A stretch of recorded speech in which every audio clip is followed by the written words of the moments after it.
body only a woman would settle for. Gay man would be like, no thanks, let's go to the gym.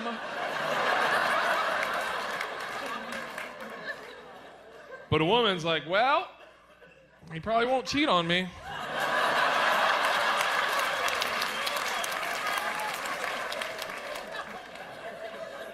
Yeah, fat. I'm fat. I'm so fat I fall in the shower. Has anyone in here ever fallen in the shower? A fat person. You're not even fat. What were you doing? I was just trying to wash my foot. Not like doing a trick or anything. Let me tell you something, soon to be fat people. You don't ever want to fall with your girlfriend or your wife. Yeah, they get mad at you like you did it on purpose. You're being a gentleman, right? In the corner, out of the water, in the cold part, on that little slopey part. She's in the water like Brooke Shields. Oh! You're trying to put in work, get that foot washed, right? Oh, here we go. All of a sudden, you go, and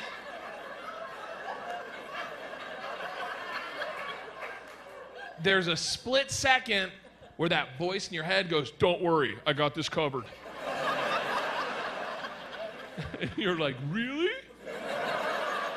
Yeah. Grab the curtain. You're like, what? He's like, grab the curtain. Okay.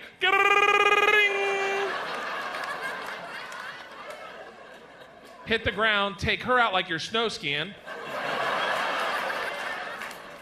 Shampoo bottle goes up your ass. Now, here's the interesting thing. She gets mad at you like you did it on purpose. What are you doing? Which you can't answer because you knocked the wind out of yourself.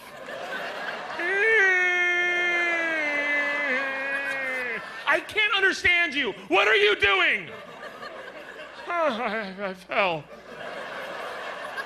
Why would you fall? What do you think, we're playing a game? Yeah, it's slippery dippery duck. You're it. I fell because I'm fat. Why are you fat? Because I'm married to you and I don't care what I look like anymore, all right? I don't even know how we got on this fucking topic. We're talking, I know a story I was going to tell, but I think we're going to skip it. This feels like a storytelling room right now, so I feel like maybe I'll slow it. Are you guys leaving or coming? Or sitting? Are they just tall tops? You guys in trouble? That's how funny you are. Hold on. We'll tell a joke. And you tell me if you like this one, because this is what it's going to look like after this, okay? How does someone become an abortion doctor? Is there really someone in med school thinking, well, I want to work with kids, but...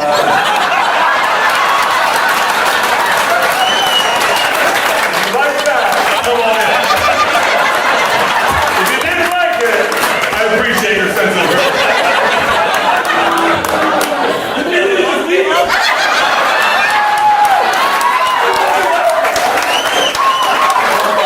So listen, I want to just say this real quick from my heart. I love this club. I love all the Helium clubs, but the one in St. Louis is one of my favorite. And I want you to support great comedy. 3 of my really good friends are coming out, and I just want to tell you so you can write down your calendars. Brian Callen. Yeah! On the table, Tony Hinchcliffe. Yeah! The Norman Tony himself. And my best friend is going through some stuff. I got a call today. It's been a really rough day. He has, it's arthritis of the jaw. It's like real severe, and it's from overeating. He has apparently it's like a big competitive eater problem, and the doctors have said he eats so quickly and such copious amounts that they've wired his jaw shut to stop him from himself, really. Jesus.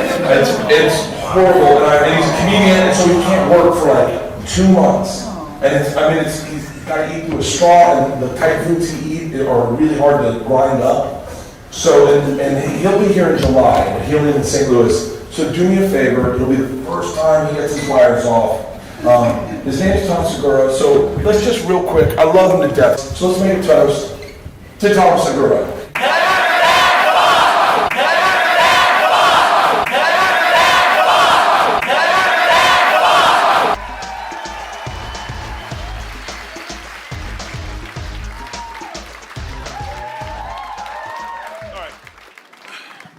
I fought a bear one time. I used to have a TV show in the States called Hurt Bert, where I took dangerous men's jobs.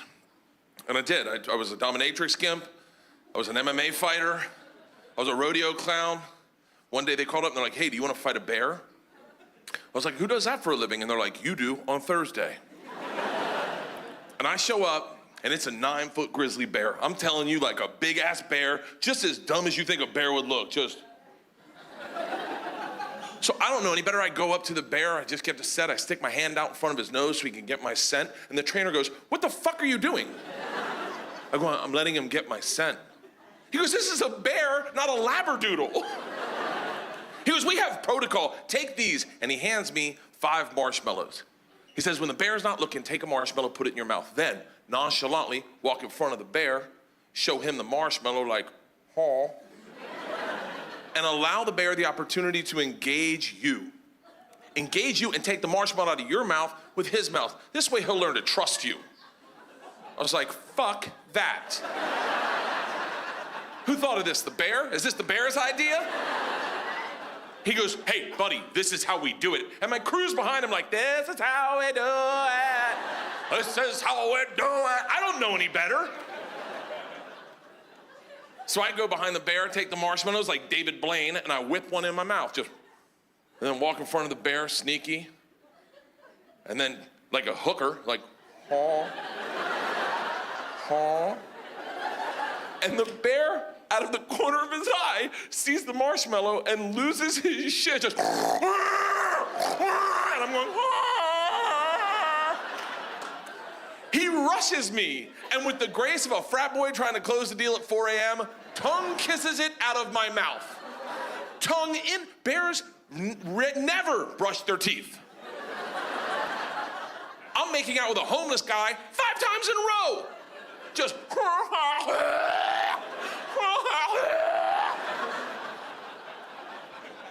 I get done, and the trainer's like, fantastic, we're ready. I go, whoa, whoa, whoa, whoa, whoa, whoa. I haven't learned anything. He goes, what are you talking about? You learned the most important lesson. I go, what's that? And he goes, the bear likes marshmallows. I go, what am I supposed to do with that knowledge? He goes, listen, if you get in trouble, just very confidently say, marshmallow. Now, what will happen is the bear will hear that, and he'll give you some space to do your trick, but we'll hear it, and we'll know you're in trouble, and we'll get you out of there. I go, yeah, but he thinks they're inside me. What if he's like, don't worry, I know where you keep them. He goes, you'll be fine, let's go. And I swear to God, the bear is smiling. He's like, oh, bitch, I know how to get marshmallows around here. I gotta tap you out, dude. And he grabs me, and he put me in a bear hug and locked down and just starts grinding on my ass. Now I'm looking at the crew, the trainer going, hey, marshmallow. Fucking marshmallow, get me the fuck out of here! Marshmallow, marshmallow! The trainer looks scared and he jumps in front of me. He's like, go limp. I'm like, oh, please be talking to me right now. And not that, is there a bear cock climbing up my jeans? About the split center scene, just, oh, marshmallow, marshmallow. So I go limp. Now it looks like I'm getting date raped by a bear, just,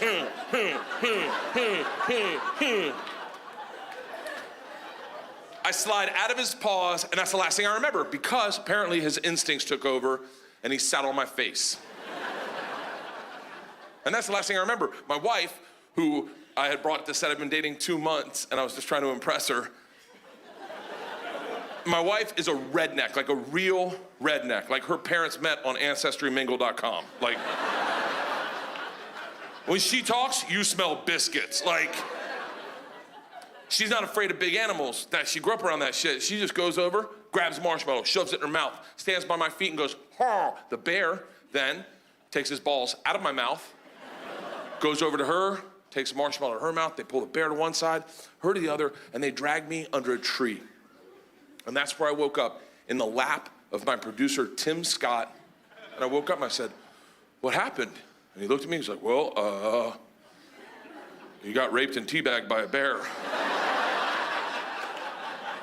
You might want to get tested.